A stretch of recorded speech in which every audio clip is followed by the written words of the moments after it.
Բարի օր, առաջին ալիքի ուղիղ եթերում օրվա հերթապահները շարունակում են իրենց աշխատակը հատուկ ձեզ համար եւ մենք դեռ ունենալու ենք եւս երկու միացում, փորձելու ենք այնպես անել, որ օրվա այդ հատվածները ավելի հետաքրքիր դարձնենք։ Եվ խոսելով արդյունավետ օրվա մասին, պետք է անդրադառնանք նաեւ անձնային աճ թեմային, այս թեման բավականին ընդգրկուն է եւ այնուամենայնիվ մենք հիմա հնարավորություն ունենք անմիջապես մասնագետի հետ խոսել եւ հասկանալ, թե ինչպես պետք է ավելի արդյունավետ դարձնել օրը։ Արևիկ, բարի օր։ Ողջույն Արևիկ։ Ինչպես եք։ Ողջույն։ Լավ, շնորհակալություն դուք։ Շնորհակալ ենք։ Արևիկ, երբ հիմա բոլորը տանն են, ինչ խորհուրդ կտաք, ինչպես կարգավորել օրը, որ ամեն բան հասցնել եւ չունենալ շատ ազատ պարապ ժամանակ։ Ապարդյուն վատնված կամ Այո, արդյունավետ լինելու համար ամենակարևոր քայլերից մեկը, առաջնային քայլերից մեկը այն է, որ մենք անպայման պլանավորենք մեր անելիքները։ Շատ մարդիկ դա կարող են անել թղթի վրա, օրագրում, մյուսները կարող են անել էլեկտրոնային, բայց շատ կարևոր է, որպեսզի մենք նախորդ օրը արդեն իմանանք մեր հաջորդ օրվա անելիքները։ Քանի որ երբ որ առավոտյան արթնանում ենք ու մեր ուղեղում այսպես վերացական են տվյալ օրվա անելիքները, մենք շատ ավելի հակված ենք հապաղելու։ Դրա համար որպես առաջին քայլ պարտադիր պլանավորում ենք մեր հաջորդ օրվա անելիքները, նույնիսկ կարող են մարդիկ որպես մեկ այլ հավելյալ քայլ պլանավորել իրենց առաջիկա շաբաթը, դա միանգամայն կօգնի շատ ավելի արդյունավետ լինել։ Իսկ ինչ կասեք այն ասացվածքի մասին, որ ասում են ապրեք, ամեն օրը կարծես վերջինը լինի։ Մի պլանավորեք վաղվա օրը։ Կարծում եմ դա կարևոր է, այսինքն դա հնարավորություն է տալիս մեզ լինել ներկա, վայելել կյանքը, բայց կարծում եմ պետք չէ ընկնել մյուս ծայրահեղության մեջ, երբ որ մենք ապրում ենք միայն այսօրով եւ մոռանում ենք վաղվա մասին, կարծում եմ շատ կարևոր է, որպեսզի մենք կարողանանք ձեր ասած իմաստության հետ մեկտեղ բալանսի բերել մյուս իմաստությունը եւ այսպես ներկան վայելելով նաեւ մտածել ապագայի մասին։ Արևիկ, հիմա դուք ուզում եք ասեք, որ ձեր շաբաթը պլանավորած է ժամ առ ժամ, կարող եք ինձ օրինակով ասել, եթե այնտեղ գաղտնիքներ չկան ձեր օրագրում։ Իհարկե, տեսեք, հիմնականում դրանով մենք կարող ենք անցնել նաև երկրորդ կարևոր քայլին արդյունավետ լինելու, այն է, որ ես ձգտում եմ թե օրվա կտրվածքով եւ թե շաբաթվա կտրվածքով, քանի որ տարբեր գործառույթներ ունեմ, coach եմ, աշխատում եմ հաճախորդներիս հետ, YouTube-յան ալիք եմ վարում անձնային աճի, այսինքն շատ տարբեր հանրային ելույթներ եմ ունենում, այսինքն ինձ համար կարևոր է լինել մաքսիմալ արդյունավետ, դրա համար կարևոր է խմբավորել իմ գործերը, թե օրվա կտրվածքում, թե շաբաթվա, այսինքն մասնագետները առհասարակ ասում են, որ շատ սխալ է օրական պլանավորել 1000 գործ եւ ամեն մեկից անել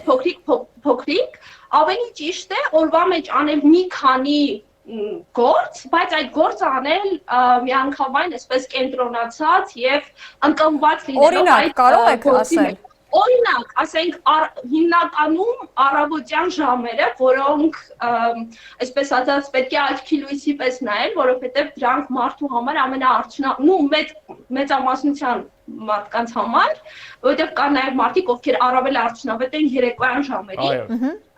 Պետք է օրինակ իմ դեպքում ես ձգտում եմ առավոտյան ժամերս տրամադրել ու նաև խորհուրդ եմ տալիս ձեզ տրամադրել այն բոլոր գործողություններին, որոնք ինձնից հնարավորինս շատ մտավոր էներգիա են պահանջում։ Այսինքն ծախսել առավոտյան այդ ամենակարևոր ժամանակը այնպիսի գործողությունների վրա, որոնք մեզ, այսպես ասած, մեր նպատակների տեսանկյունից առաջ չեն մղում, դա արդյունավետ չէ։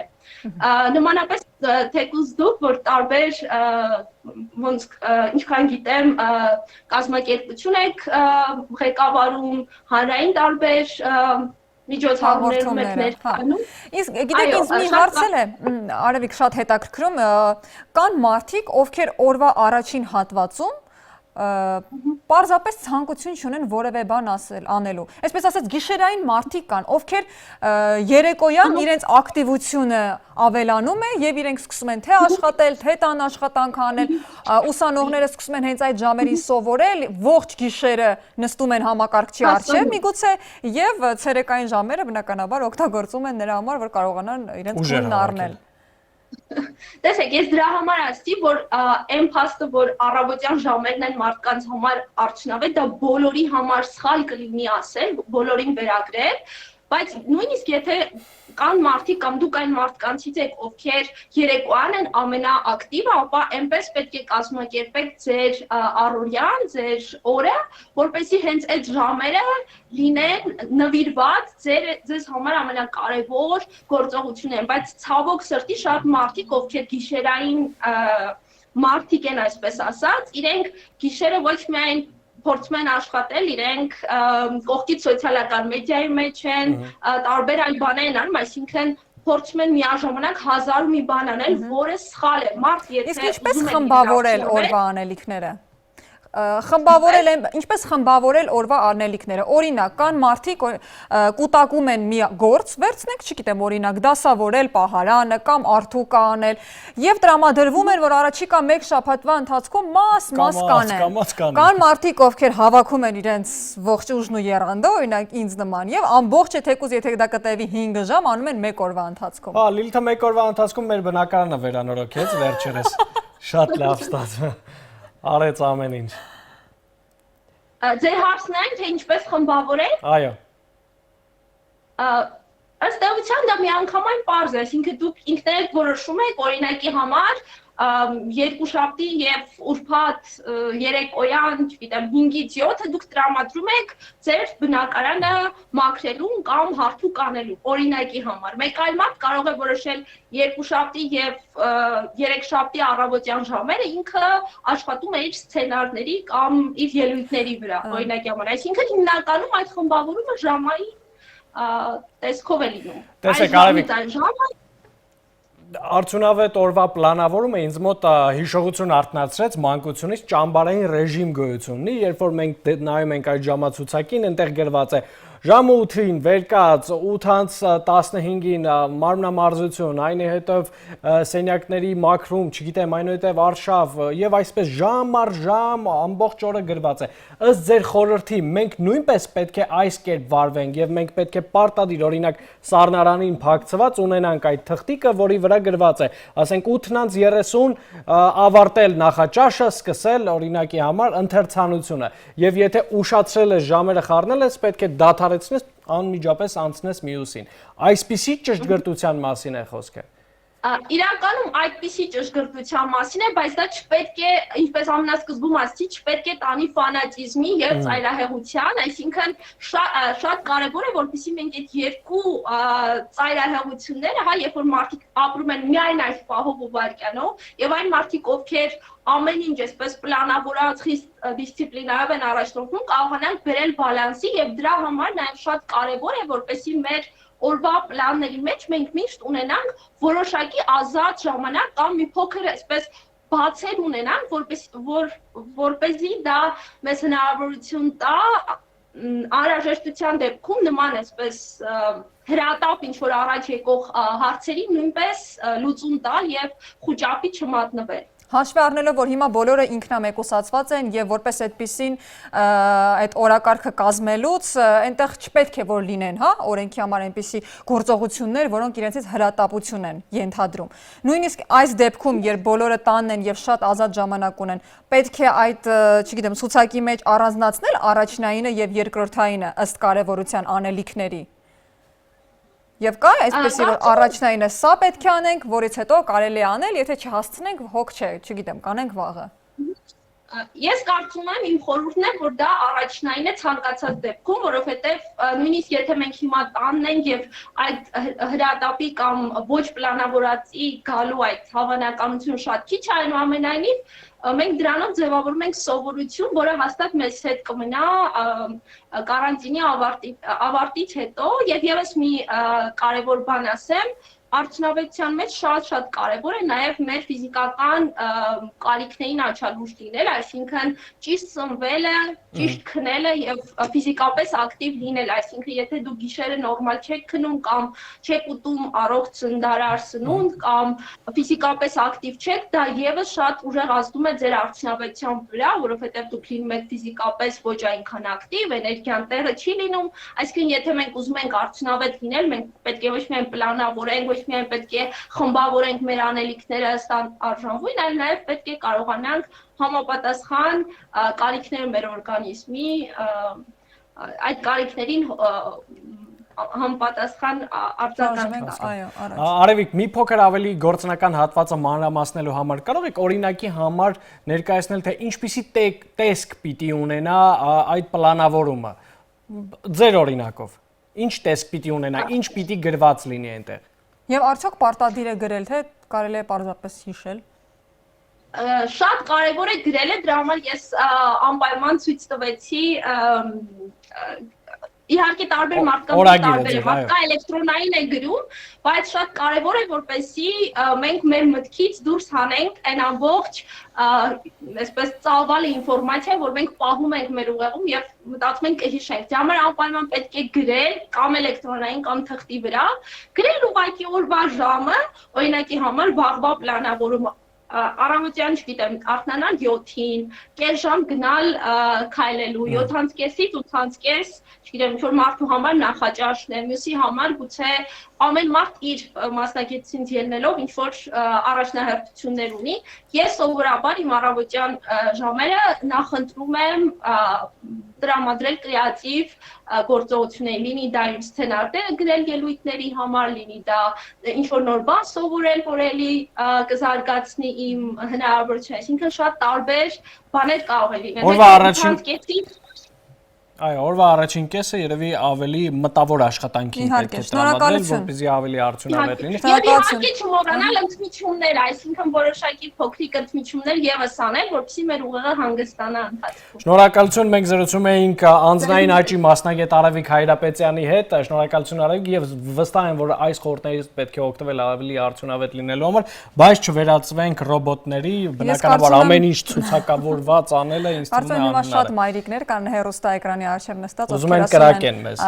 Դուք գիտեք, մենք քանի տարի է առանց գրելու նույն ռեժիմով ենք ապրում։ Առավոտյան արթնանում ենք, պատրաստում ենք նախաճաշը երեխաների հետ, հետո խաղում ենք, այնուհետև ունենք զբոսանք։ Ցերեկային ժամերին ունենք հանգիստ, եթե իհարկե երեխաները քնում են եւ այսպես։ Բայց բնականաբար հասկանալի է, որ այս մեթոդը օգտագործելով ավելի հարմարավետ, ավելի հեշտ է լինում, որովհետեւ նաեւ չես ծանրաբեռնում ուղեղդ, միտքդ, այո, չես հիշում այդ ամենը, այլ գրած ունես։ Կա մի փաստ, որ այս օրերին բոլորիս միտքն էլ մի բանով վստահ ծանրաբեռնված է, դա բնականաբար համաճարակն է, որը կա ամբողջ աշխարհում եւ նաեւ պետք է ասեմ, որ շատ լավ է, որ կա հավելվածը COVID-19, որի միջոցով մենք կարողանում ենք տեղեկանալ բոլոր նորությունները, իսկ ինչպես է պետք օգտվել այդ հավելվածից կարճ տեսանյութով։ Ունեք արդյոք կորոնավիրուսի ախտանշաններ, այժմ հնարավոր է պարզել COVID-19 Արմենիա հավելվածի միջոցով։ Այն օգնում է համավարակի դեմ պայքարն առավել արդյունավետ դարձնել։ Այս տեստը իրականացնելու արդյունքում յուրաքանչյուր քաղաքացի կարող է իմանալ ինքը գտնվում է արդյոք ռիսկային գոտում թե ոչ, ունի որևիցե ախտանշան, հիվանդության թե ոչ։ Հավելվածի մասին հայտարարելուց ժամեր անց Facebook-ում թեստի արդյունքներն ամենից շատ հանդիպող գրառումներից էին։ Բոլորին հետաքրքրում էր, արդյոք ռիսկային խմբում են, թե ոչ։ Դուք գտնվում եք նվազագույն ռիսկային գոտում։ Խուսափեք հիվանդանոց անհարկի այցերից։ Ըստ հայտնաբերված ախտանշաններից ձեզ անհրաժեշտ է բժշկական օգնություն։ Դիմեք ձեր տարածքային պոլիկլինիկայի բժշկին։ Կախված թեստի պատասխաններից պարետատան համաճարակաբանները կարող են կապ հաստատել ձեզ հետ։ COVID-19 Արմենիա հավելվածում հնարավոր է նաև էլեկտրոնային տեղաշարժման թերթիկը լրացնել, հիվանդանոցների հասցեները ճշտել, նորություններին ու վիճակագրությանը ծանոթանալ։ Ցանկացած իրավիճակում կա ցուցում, թե քաղաքացին ինչպես պետք է վարվի, որպեսզի խուսափի հիվանդություն ձեռք բերելուց։ Օրինակ, ԱԳԼՃԿ-ներում անձնական իրերը ինչպես պահի, մի շարք այդպիսի ցուցումներ։ Հայկական նոր հավելվածը հասանելի է թե Google Play-ում, թե App Store-ում, իսկ նախկինում գործող AC-19 հավելվածի տվյալների բազաները տեղափոխվել են COVID-19 Արմենիա։ Շարունակում ենք օրվա հերթապահ հատուկ նախագիծը, այսօր մենք ուրախությամբ վերցրել ենք պարտականությունը եւ պատրաստ ենք մինչեւ երեկոյան 9 մեր վերջին թողարկումը մնալ ուղիղ եթերում, իհարկե հատվածներով, իսկ այս պահին ձեր առաջարկում ենք, որ մեզ միանա մեր սիրելի դերասանուհիներից մեկը Տիկին Ջուլիետա Ստեփանյանը։ Ողջույն Տիկին Ջուլիետա, ինչպե՞ս եք։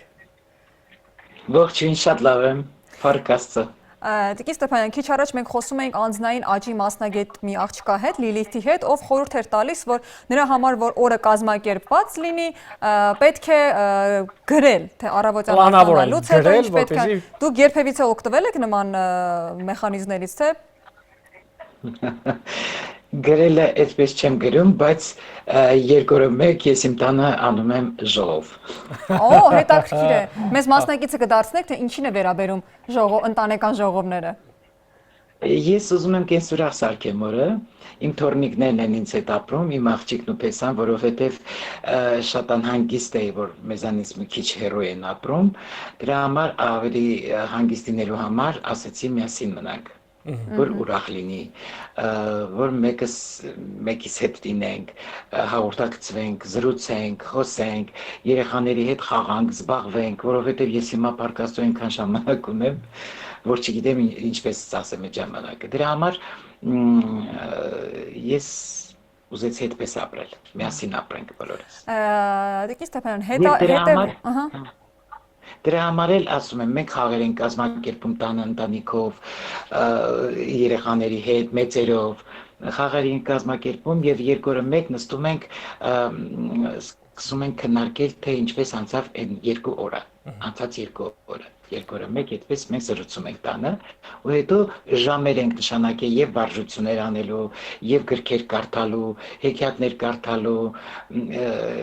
երեխաների հետ շատ մեծ զբաղմունք ունենք։ Հիանալի է։ Հետևում եք լրահոսին եւ արդյոք աշխարհում կատարվող իրադարձությունները ինչ որ կերպ ազդում են ձեր տրամադրության կամ ձեր հոգեվիճակի վրա։ Գուցե մեծերից մոտ, բայց փոքրերին թույլ չենք տալիս մասնակից լինել։ Ես իհարկե շատ էի հետևում, բայց հետո զգացի, որ ոչ թե ինձ վրա ազդում է, այլ հոգեբանորեն ճնշվում եմ։ Դրա համար ես հիմա աշխատում եմ այդքան չլսել։ Ամուսինս է շատ լսում շատ։ Եվ մենք նկատողություն ենք անում, նույնիսկ որ պետք չէ այդքան լսել, որովհետև այդ ինչ որ գիտենք, պիտի հետևենք, պիտի զգուշ լինենք, մենք ինքներս մեզ պիտի պահենք այնպես, ինչպես որ հաղորդվում է, ասվում է։ Տիկին Ստեփանյան, բոլորովինս վերջերս հանրային հեռուստաընկերության եթերում ավարտվեց պատվի համար հեռուստանովելը, որտեղ նաև դուք մասնակցություն ունեիք, հետաքրքիր է իմանալ, հիշել այդ նկարահանման ընթացքից, ֆիլմը արդյոք դիտել եք ընտանիքով միասին եւ ինչպիսի կարծիքներ կային։ Անպայման եմ դիտել, իհարկե իմ դերը մի քիչ փոքր էր, բայց դա ոչ մի բանով չէր խանգարում, որ ես հետևեի ամբողջ ֆիլմի աշխատանքի ընթացքին։ Ես կասեմ, որ առաջին անգամ Հրաչ Քեշիշյանի մոտ էի զբաղված եւ Անահիտ Աղասարյանի սցենարով պատվի համարը, որ ինձ պարզապես հիացրել է, թե աշխատանքային առումով, թե սցենարի առումով, ես ծանոթ եմ Անահիտ Աղասարյանի գրչին եւ հիացած եմ ուղղակի նրանով, բացի դրանից նա կարծես թե եղել է իմ հեռուստատեսության ճանապարհի ոնց են ասում, Ուղեկցողը։ Այո, ուղեկցողն է եղել, հենց առաջին անգամ, որ վերադարձել եմ Հայաստան, հենց սկզբից Անահիտ Աղասարյանի գործերով եմ ես դուրս եկել էկրան, եւ նա իմ կրյոսնի մաման ոնց որ լինի։ Այո, կնքամայրը այլ ասած։ Կնքամայրը լինի իմ հեռուստաընկերության ճանապարհին։ Եվ առաջին անգամ աշխատելով Հրաչ Քեշիշյանի հետ, ես ուղղակի հիացած եմ մնացել նրա աշխատանքի որակով, նրա մակարդակով, նրա ճաշակով եւ նրա վերաբերմունքով ամբողջ անձնակազմի նկատմամբ, այդքան մեծ անձնակազմով երբեք ոչ միտեղ չեմ աշխատել, այնպես ինչպես եւ անատոլիական պատմությունը, ես էլի մի փոքրիկ սերիալում կամ ինչպես եւ այդ սերիալում, որ 90 դերասան է զբաղված եւ բոլորի հետ աշխատելից եւ Կարծես թե մեր կապը մենք այո, մի փոքր ընդհատում ունեցանք, բայց այնուամենայնիվ հետաքրքիր է լսել Տիկին Ջուլիետա Ստեփանյանին, այո, հարցեր դեռ շատ կային, ես օրինակ ուզում էի ճշտել կարծիքը ժամանակաշրջանների ադապտացիայի վերաբերյալ, որը եւս շատ կարեւոր է, երբ որ փոխվում է եւ ինչպես է դա փոխվում, չնայած վստահ եմ, որ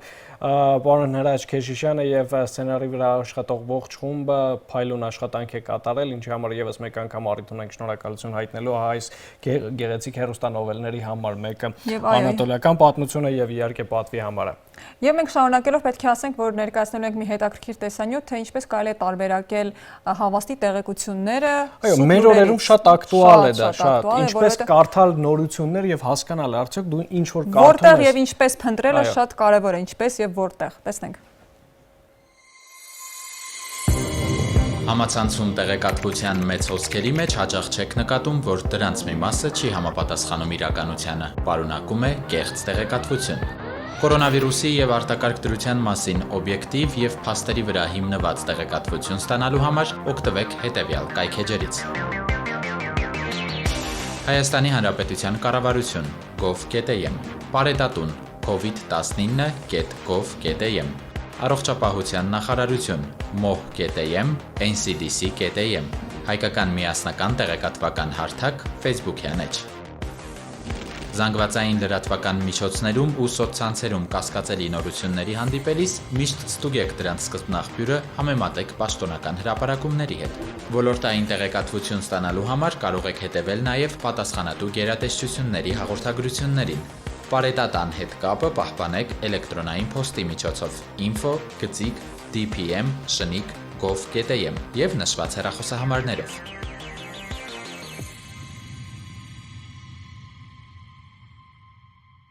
Շարունակում ենք հերթապահությունը եւ ուրախությամբ պետք է ասենք, որ կարող ենք միանալ մեր գործընկերուհուն Աննա Ավանեսյանին։ Աննա, ողջույն։ Ողջույն Աննա, ողջույն սիրելի Աննա Ավանեսյան, վաղուց քեզ չենք հանդիպել այս ինքնամեկուսացման հետևանքով, բայց ուրախ ենք, որ եթերում հանդիպեցինք։ Ողջույն, ես էլ եմ շատ ուրախ, որ ստեղծեցիք ինձ համար դիմահարդարվելու այս հիանալի առիթը։ Իսկ ինչպես է անցնում ինքնամեկուսացումը, Աննա։ Ինչպես բոլորի մոտ, արդյունավետ։ Նայած ինչ նկատի ունենք արդյունավետ ասելով, ինչպես բոլորի մոտ իր բոլոր դժվարություններով, այն տարբերությամբ, որ մայրիկների ինքնամեկուսացումը այդքան էլ ինքնամեկուսացած չէ։ Խոսելով սպասիրին հաղորդաշարի մասին, վստահ եմ, որ հաղորդումը կանգ առավ այն պահին, երբ դեռ շատ ճակատագրեր, այսպես ասած, օդում կախված մնացին եւ կային շատ անելիքներ։ Այո, պատկերացրեք, որ արտակարգ դրության հայտարարումից մի քանի օր անց մեզ մոտ արդեն նշանակված էր նկարահանում, որը բնականաբար չեղարկվեց եւ ինչպես միշտ դա մեծ շատ ծավալուն նկարահանում էր, որին մասնակցում են նաեւ տարբեր երկրներից ժամանող մարդիկ, բազմաթիվ հյուրեր, հանդիսատես, շատ մեծ անձնակազմ ու այդ ամենը չեղարկելը իհարկե բարդ էր բոլորիս համար եւ դա էլ ժամանակատար մի process էր։ Բայց մենք անվանում ենք դա չեղարկել, թե անվանում ենք հետաձգել։ Գուցե հետաձգել, չեղարկել տվյալ պահի համար, այսինքն չեղարկել ինչ-որ մեկի թռիչքը, ով այլ երկրից գալիս է։ Բայց իրականում դա հետաձգել է, այդ արտադրական հեռուստաարտադրական գործընթացը կանգ է առել, որոնումները նույնպես ինչ-որտեղ հիմա կանգ են առել եւ հապաղում են, բայց ես վստահ եմ, որ մեր որոնողական թիմը, որքան որ դա հնարավոր է այս հեռահար ռեժիմով շարունակում է կապ պահպանել որոնողների հետ եւ գուցե ինչ-որ ձևեր կան նաեւ համացանցի միջոցով շարունակելու որոնումները։ Պետք է հույս ունենալ այո ներողություն, որ հաղորդաշարը սեպտեմբեր ամսին կշարունակի եթերում լինել, որովհետև ինձ շատ հաճելի է հետևել այն մարդկանց ճակատագրերին, ովքեր տարիներ շարունակ իրար չեն տեսել եւ միգուցե ընդհանրապես իրար չեն հանդիպել եւ ունեն հնարավորություն առաջին անգամ հանդիպելու այս զգացմունքներն ու զգացողությունները որևէ բառով փոխարինել հնարավոր չէ։ Եվ քանի որ իրենց նախագիծը միջազգային է եւ շատ երկրների հետ են համագործակցում, որպեսզի կարողանան գտնել շատ մարդկանց եւ այդ երկրներում հիմա նույնպես աշխատանքները դադարեցված են այս նախագծի շրջանակում, որը կարծում եմ կվերսկսվի։ Աննա, ձեր նախագիծը բավականին հետաքրքիր ու անչափ հուզական միջավայր է ստեղծում բոլորիդ համար, ոչ միայն այն մարդկանց համար, ովքեր կադրում են, այլ նաև կադրից դուրս աշխատող մեր գործընկերների համար եւ հետաքրքիր է մի քանի տարբեր ինչ որ դրվագներ լսել, արդյոք եղել են հատուկ այնպիսի իրավիճակներ, որ դուք օրինակ, չգիտեմ, հուզական պորտքումը չկարողանաք զսպել եւ չգիտեմ, հասկանաք թե ինչքան հաճելի բան տեղի ունեցավ եւ երբ երկու կորած հարազատներ գտան իրար։ Դե բոլոր նկարահանումների ժամանակ հուզական պորտկումներ լինում են, իհարկե չես կարող ամբողջությամբ կորցնել ինքնատիրապետումը, որտեղ վերջապես այդ մարդկանց էլ ինչ-որ իմաստով դու ես կառավարում տվյալ պահին, նրանց գործողությունները փորձում ես ղեկավարել, որտեղ նրանք էմոցիաներին տրված պարզապես չեն հասկանում ինչ է տեղի ունենում տվյալ պահին, այդ հանդիպման պահին։ Մենք փորձում ենք ինքնատիրապետումը չկորցնել։ Ես շատ հազվադեպ եմ արտասվում նկարահանման հրապարակում, բայց այսպես մարմնովը սարսուռ է անցնում շատ դեպքերում այն պահեր, երբ մարդիկ ինչ-որ բան են պատմում կամ ինչ-որ տեսանյութում են ինչ-որ բան լսում կամ հենց այդ հանդիպման պահին։ Այսինքն պետք է զգոն լինել եւ ոչ մի դեպքում չմոռանալ, որ նկարահանման հրապարակում են գտնվում վերջի։ Բայց կա չէ, այդ զգացողությունը նկարահանումից հետո երբ ամեն ինչ լավ է ստացվել, այդ սեփական գործից կատարած այդ գործից ինքնա բավարարվածությունը, այդ հաճույքը, չգիտեմ, երբ որ դու զգում ես, որ շատ լավ ու շատ կարևոր բան արեցիր։ Այո, մշտապես։ Հետաքրքիր, Սա ինձ համար այնքանով է առանձնահատուկ, որ ցանկացած այն տիպի հեռուստաարտադրանք, որը մենք ստեղծում ենք, երկու նպատակի է ծառայում՝ տեղեկատվություն եւ ժամանց տրամադրել մարդկանց։ Այստեղ մենք ժամանց ինչ որ իմաստով տրամադրում ենք նրանց, ովքեր մեզ դիտում են տվյալ պահին, բայց ավելի կարևոր է այն, որ մենք գործ ունենք իրական մարդկանց հետ եւ կյանքեր ենք փոխում։ Այդ իմաստով բավարարվածության զգացումը անչափ մեծ է։ Եվ որքան էլ որ զարմանալի չլինի, ես այդ զգացողությունը կիսում եմ եւ պատկերացնում եմ, թե դա որքան հաճելի է, երբ գործ ունես իրական պատմությունների եւ իրական ճակատագրերի հետ։ Հետաքրքիր Աննա, հիմնականում որտեղից են լինում, այո, նամակները։ Կարծում եմ, որ հետխորհրդային միության, հա, երկրներից եւ հատկապես ինձ համար շատ հուզիչ է, երբ իրար սիրող մարդիկ, ովքեր տարիներ առաջ կորցրել են իրար, փորձում են գտնել հիմա։ Այո, երբեմնի խորհրդային տարածքի մարդիկ ավելի ակտիվ են այս որոնումների մեջ, գուցե այն պատճառով, որ հաղորդման սկզբնաղբյուրը ռուսական տարբերակն է, որը հիմա դեպի հեռուստաալիքով է գնում, այսինքն կա ինչ-որ ռուսական հաղորդում, այսպիսի ստերեոտիպ կա, եւ մարդիկ մտածում են իդեպ Դա սխալ կարծիք է, որ մենք փնտրում ենք մարդկանց միայն Ռուսաստանում, ամենևին այդպես չէ, մենք ընդունում ենք հայտեր ամենալայն աշխարհագրությամբ եւ գնում ենք բոլորի հետքերով, որքան էլ որ դա հնարավոր է, եւ ունեցել են գտնված մարդիկ աշխարհի ամենատարբեր վայրերում, ընդհանուր միջև Միացյալ Նահանգներում, մի պատմություն էր սա, որտեղ պարզապես մարդիկ չցանկացան նկարահանվել, բայց փաստացի մենք գտանք եւ ստեղծեցինք այդ կապը։ Այսինքն աշխարհագրության սահմանափակում մենք չունենք,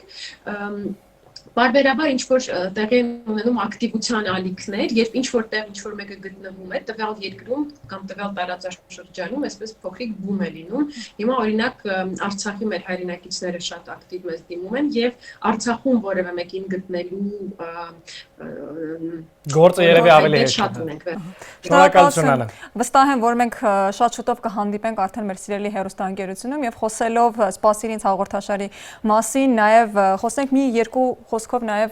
եթե բոլորը մեր հաղորդման մասին, որովհետեւ այս օրերին մենք ստանում ենք բազում նամակներ եւ խնդրում եմ, որ բոլորը հասկանան եւ գիտակցեն իրավիճակը, որը կա ամբողջ աշխարհում, մենք այս պահին դադարեցրել ենք աշխատանքները, սակայն վստահեցնում ենք ձեզ, որ այս պահին չկա որևէ շահառու երեխա, ով ունի վիրահատության կամ դեղորայքի կարիք եւ անգամ մեր վերջին վիրահատությունը, որը 1 ամիս առաջ էր արտակի համար տեղի ունեցավ Ռուսաստանի Դաշնությունում, երեխան ծնողների հետ վերադարձել է, հիմա գտնվում է ինքնամեկուսացման վայրերից մեկում, 2-3 օրից արդեն կվերադառնա տուն, փառք Աստծո, ամեն բան լավ է եւ մենք շատ շուտով, խնդրեմ մեր փոքրիկ արտակը իր մայրիկի հետ, շատերդ կհիշեք մեր եթերից, այնուհետև մեր նախագծերից, որ կազմակերպել ենք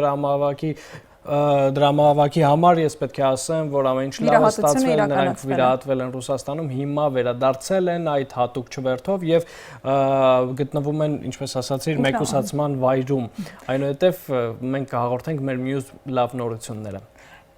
Եվ վերջում նաև ուզում եմ ասել, որ մեր թիմը առանձնացրել է 20 ընտանիք, ովքեր ունեն այս պահին սնունդի խնդիր եւ ես վստահեցնում եմ, որ այդ 20 ընտանիքներին կցուցաբերվի աջակցություն, որոշակի գումար, որով նրանք կկարողանան սնունդ եւ անհրաժեշտ պարագաներ ձեռք բերել, մինչեւ որ առաջ Աստված այս իրավիճակը կավարտվի եւ մենք բոլորս կվերադառնանք մեր աշխատանքին։ Բնականաբար այս ամենը տեղի չէր ունենա, եթե չլիներ հանրային հեռուստաընկերությունը եւ հանրային հեռուստաընկերության հեռուստադիտող, ով մշտապես ուշադրության կենտրոնում է պահում երեխաներին, ովքեր ունեն օգնության կարիք, դրանք կլինեն բժշկության իմաստով, թե կլինեն այս պահի դրությամբ արդեն սոցիալական իրավիճակը շտկելու համար, այնպես որ դուք նույնպես կարող եք մասնակցել բոլոր այդ հանգանակություններին, հետևելով, եթե բոլորը պաշտոնական կայքին Facebook-ում եւ իհարկե ifworld.am կայքին։ Իհարկե, եւ նաեւ կարող եք շարունակել կատարել ձեր հանգանակությունները բոլոր այն երեխաների համար, ում գումարները ամբողջությամբ չեն հավաքվել, վստահեցնում եմ ձեզ, որ այդ երեխաները քիչ չեն։ Հիմա այս պայդրությամբ հաստատի ունենք մեկ վիրահատություն, որը պետք է կատարվեր